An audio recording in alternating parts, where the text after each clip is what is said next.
Welcome to our channel. Today we how to start branding with Canva easy tutorial step by step clearly.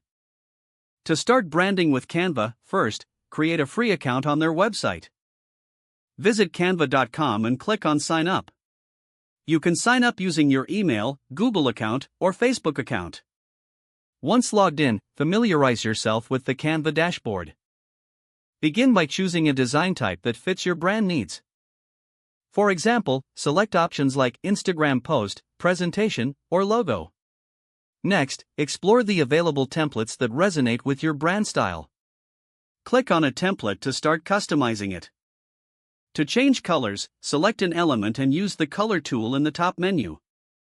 For fonts, click on the text box and select a font style that matches your brand personality. Keep your font choices consistent to establish a cohesive look.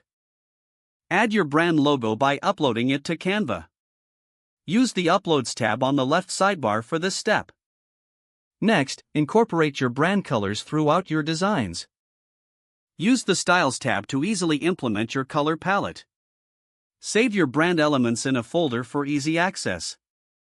Create a few variations of your brand assets like social media posts and banners. Remember to use high-quality images to enhance your brand presence. Once satisfied, download your designs in your preferred format. Choose formats like PNG or PDF based on your needs. Finally, share your designs across your social media platforms. This will help establish your brand identity. Regularly update your designs to keep your branding fresh and relevant. By consistently using Canva, you can easily maintain your brand's visual identity. If the page does not load, refresh the browser or try again in a private or incognito window. Make sure you are using the correct email address, then retype it carefully to avoid small typos.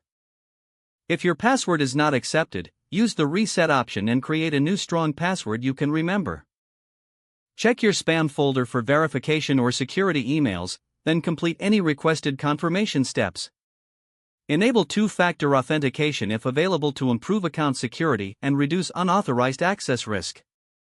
After signing in, review your profile details so your contact information and settings are accurate and current. Don't forget to like this video and subscribe to our channel for more step-by-step tech guides.